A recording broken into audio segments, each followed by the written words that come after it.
Esla O'zbek madaniyati qani kimdir gapirish kerak-ku axir kimdir gapirish kerak-ku axir Nomus so'zini siyqas chiqdi, kutib oling sahnaga chortlar chiqdi. Tirikchilikni aybi yo'q degan gapni ham ba'zilar ko'ttiga tiqdi. Ketidan efirga ayollar chiqdi, ketidan efirga ayollar chiqdi. Boshlandi tomosha, boshlandi faxsh, lekin bularga sabab nima? Dollar aqsh. TikTok deganida pristup bor, hammani bolasida do'stup bor. Qara kimlarga qoldi avlod kontenti, o'zbekchilik chatdan chiqib ketdi. Bir paytlar TV kanallarda rap madaniyatga zarar deyishganmidi? Endichi madaniyat TikTokka zarar, bungacha ahamiyat berishganmidi? Bunga qachon berilar ekan stop? Axir minglab tomoshada kimlar ko'p. Eski qarash bo'la-bo'laga kuyganim yo'q, shunchaki boyligimda menda nomusum ko'p. Yo'q, ayba tirikchilikni degan gap shularga atalganmidi? Nomus or degan tushunchalar ham maktabda doskaga qadalmaganmidi? Biz ham bo'lganmiz yo'q, bo'lganmiz bebor, lekin bo'lmaganmiz bemiya.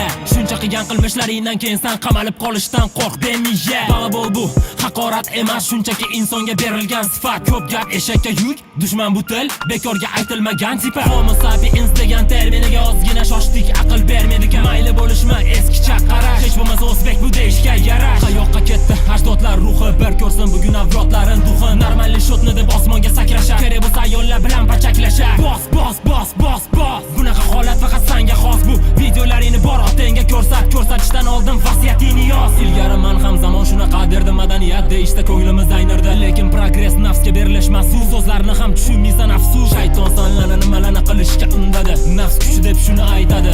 Ehtiyot bo'l, bu dunyo qaytadi.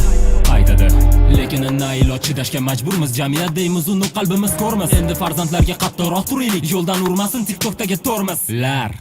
Ol telefonini, tekshir erinma, 5 minut bugun uyquga berilma. Farzanding yaxshisi tarixni o'rgansin, 5x deyish nimasi? Shu ketishda yana 10 yil o'tadi, madaniyatsizlikni yoshi ortadi. Kech bo'lganini qachon tushunasan uka? Farzanding yoningda dvorganidami suka? Boylikni ta'mi shirinda, bunaqa ta'm yo'radi bu yo mirindada. Bu senga ishlashmas sovuq izg'irinlada. Farzanding dermikin kitoba beringdada. Reperlar gapirish paytlari kelmadimi? Bir paytlar olishgandik rap haqiqat deb. Nima bo'ldi vaziyat shunaqami? Yemadimi? Rap aytmay qo'ydik-ku mana haqiqat deb. Deyishadi-king man danat uchun o'laman, to'plagan gunohimni umrida yuvaman. Balki gapirishga kechikdim, omin nahuy degan gapni TikTokda eshitdim. Yo'ma yo'q, qanaqa degradatsiyani qo'llab qilishadi kim rotatsiya? Mana bu notatsiya, mana subordinatsiya. Bu erkin so'zmi yo gallyutsinatsiya? Balki dinda ko'p ilmim yo'q, lekin madaniyatimni nobud qilgim yo'q. O Falastinga hamma achingan edi, Falastin sanlarga achinsin ok. Tomlamasman, qorimasman, menam hayotimni ba'zida to'g'rimasman, lekin sanlarni ko'rib shukr qilaman. Yaxshiyam sanlarni oilani o'g'limasman. Va otangga rahmat degan emas, bu hayot sinovdan o'tishga berilgan, o'zini kalaga qilgan emas-ku.